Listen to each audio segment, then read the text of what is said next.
Assalamualaikum warahmatullahi wabarakatuh.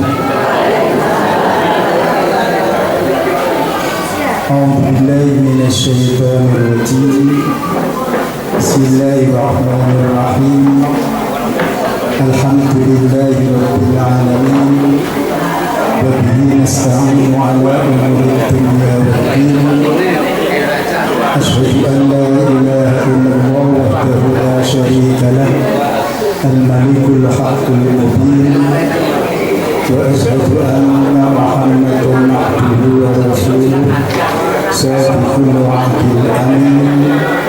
Allahumma salli wa sallim wa barik ala sayyidina Muhammad wa ala alihi wa ashabihi ajma'in.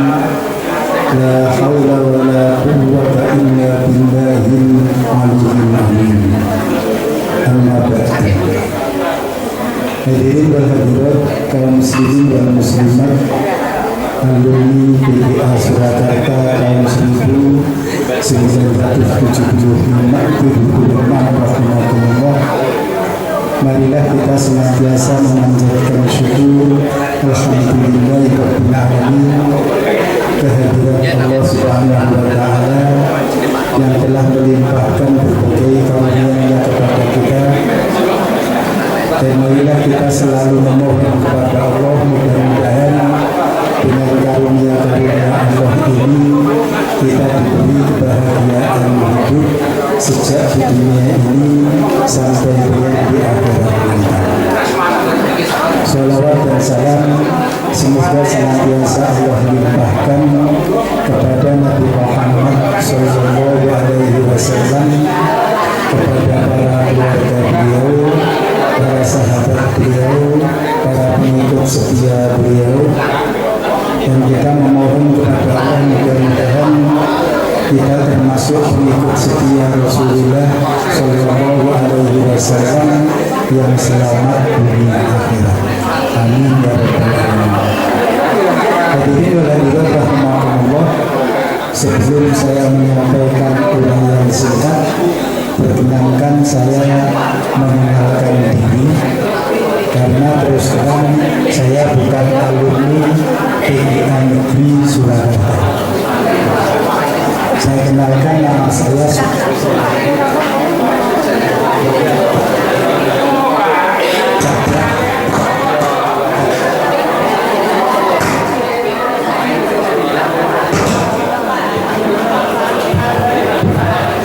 sudah ini kesambung wong lurah kabeh copot mikir mati.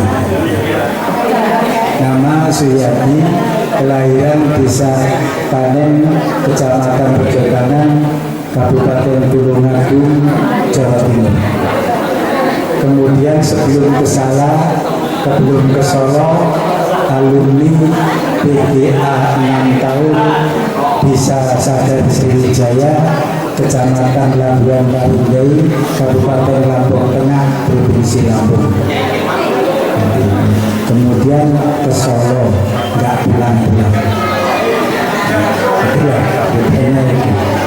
Maka saat ini ditugasi di sini untuk berbicara kepada alumni PGA Kota. Jadi ya sedikit banyak komentarnya.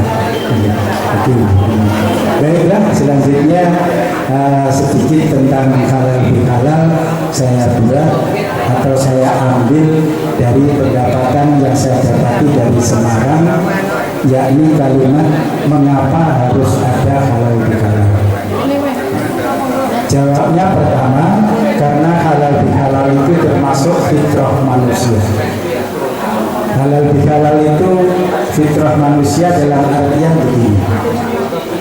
Manusia itu diucapkan al-insan ma'alul khata' wa nisyan. Manusia itu tempatnya salah dan lupa. Lalu secara naluri setelah puasa itu ingat kesalahan, maka diabadikan oleh orang Jawa kupat, ngaku lepat. Itulah nalurinya. yang tadi sudah diikrarkan, mengakui kesalahan, mohon kepada Allah agar dilepaskan semuanya. Maka begitu pertamanya, karena naluri manusia itu berbuat salah. Naluri dasarnya kalau salah itu ingin salahnya hilang. Kalau ingin salahnya hilang, minta maaf dan memaafkan. Tapi sudah diikrarkan.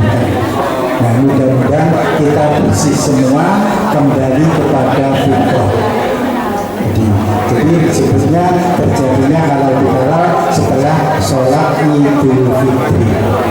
Itulah maka seperti itu. Yang kedua, mengapa harus ada halal bihalal?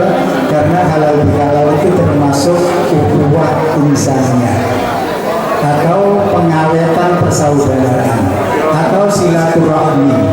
Diubah lagi temu kangen. Siapa yang kita ini? Inilah satu bentuk, maka halal bihalal harus ada karena itu. Bahwa manusia itu memang ada tugas yang kita sudah tahu semua. Tugas sesama manusia itu menurut surat Al-Hujurat ayat 13 itu tugasnya lita'arofu. Inna akramakum indallahi atqakum. Jadi lita'arofu agar saling kenal mengenal.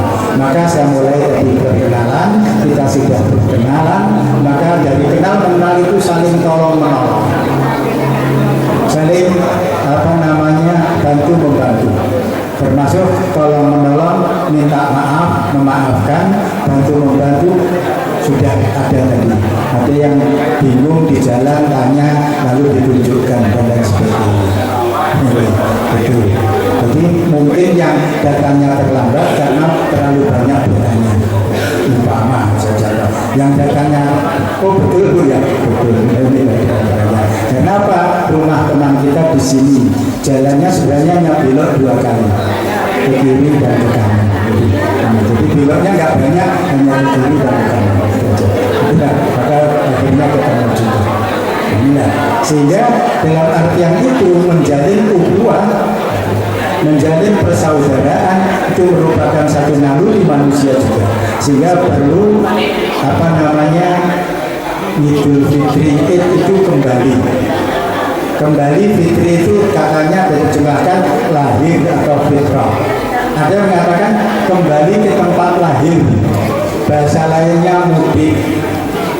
Mudik ini mulih yang udik. Maka untuk menutup melarang mudik sulit sekali. Karena itu termasuk kebutuhan manusia. Bahkan maaf itu, saya pernah dengar pemerintah melarang mudik, tapi ada perusahaan bis menyediakan mudik gratis. Loh, ini kan kalau mudik gratis kan kalau orang Jawa bilang kan rindik asudi, terus gratis mulai sisa. Saya contoh itu, walaupun nanti pulangnya sebentar.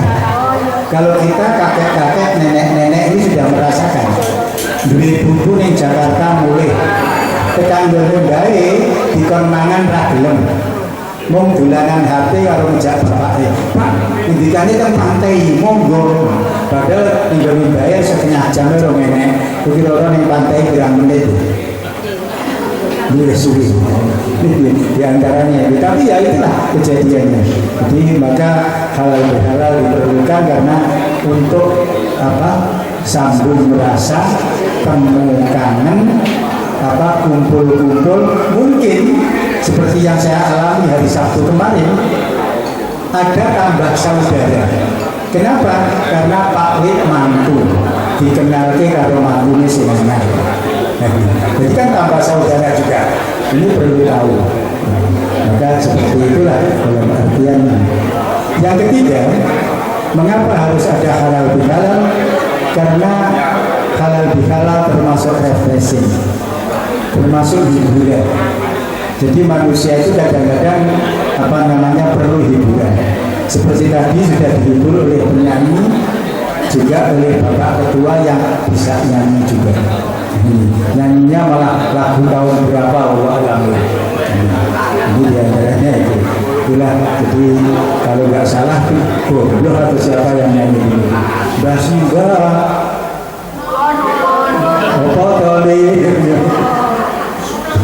Dan contoh ini ya memang seperti itulah, jadi represif.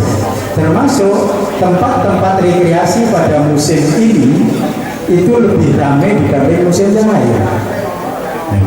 Sehingga tempat rekreasi pun mendapatkan pemasukan yang lain, termasuk tukang menghibur juga begitu, insya Allah. Ini garis ini mungkin bagaimana putih mas.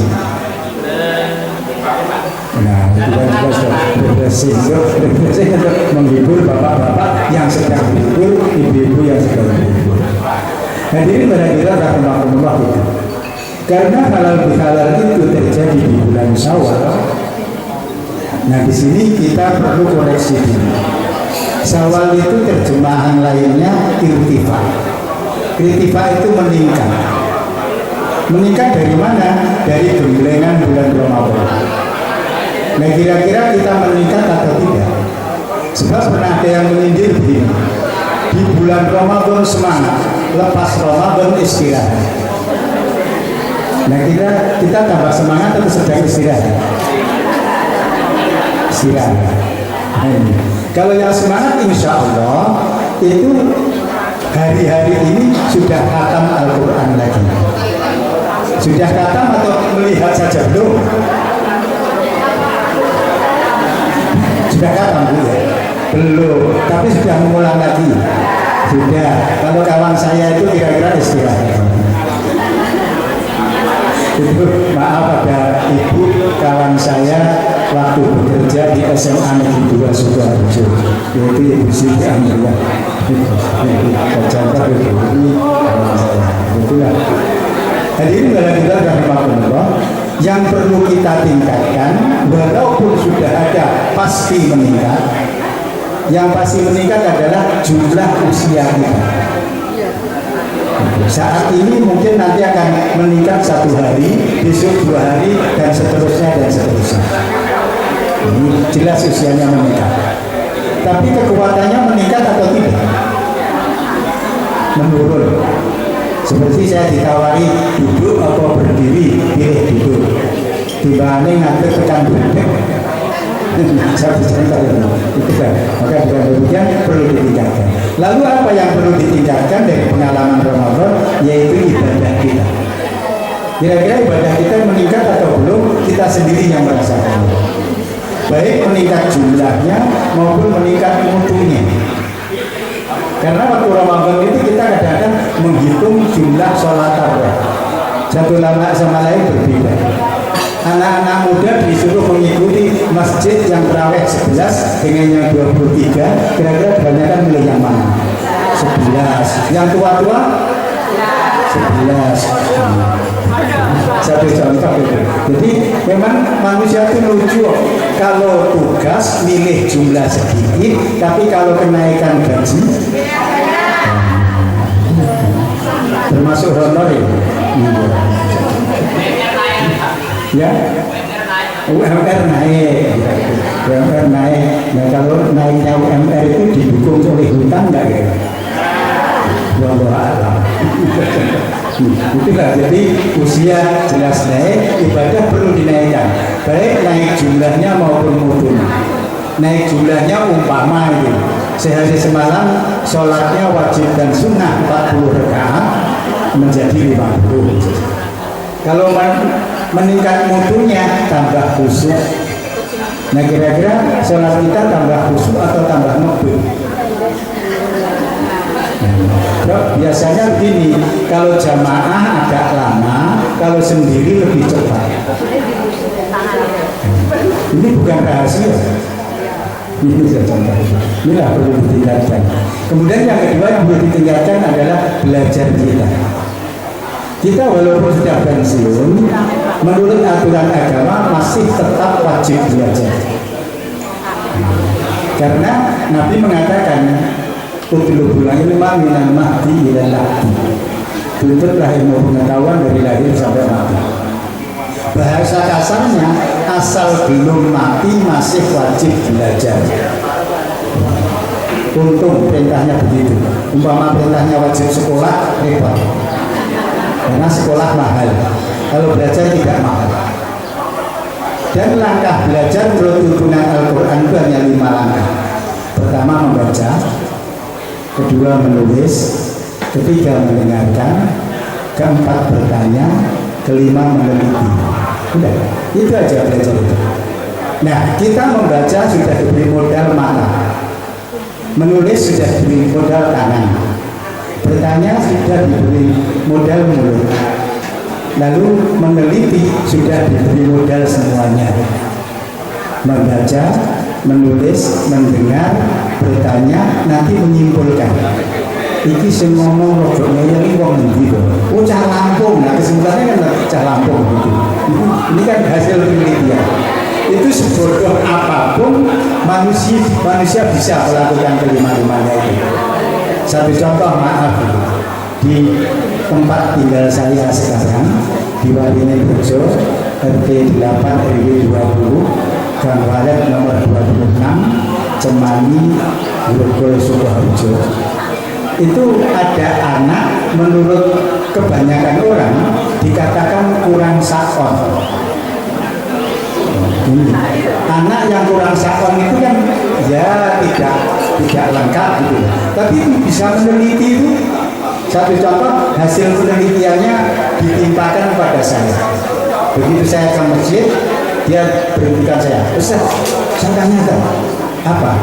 Bapak itu rumahnya jauh, tapi setiap waktu datang ke masjid.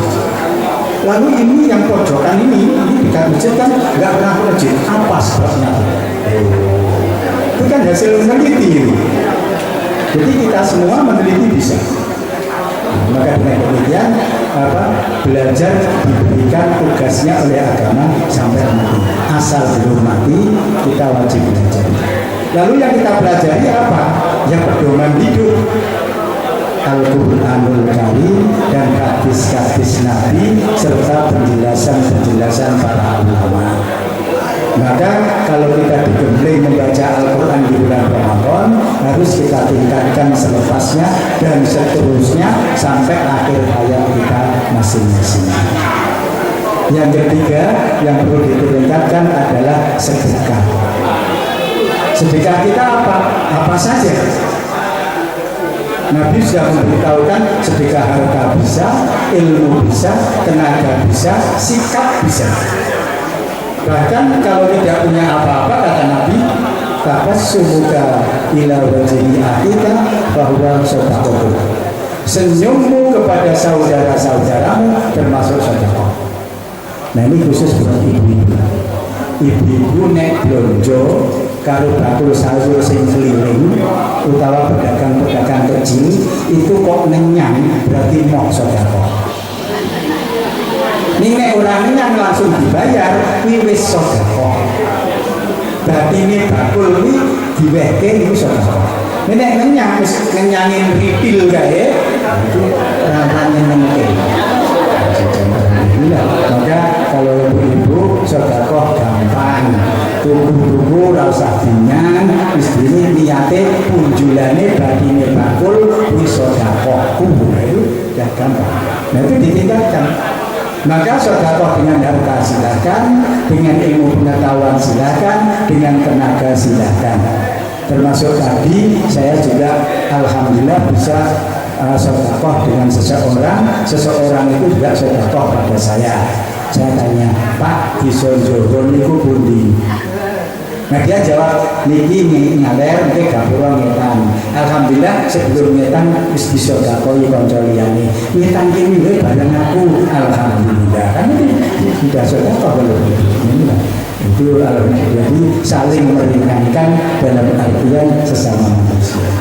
Hadirin berahmatullahi, tampaknya hanya sesikap ini yang saya sampaikan, kurang lebihnya mohon maaf. Kalau ada salahnya tolong cepat diluruskan, kasihanilah sudati. Billahi taufiq wal hidayah. Wassalamualaikum warahmatullahi wabarakatuh.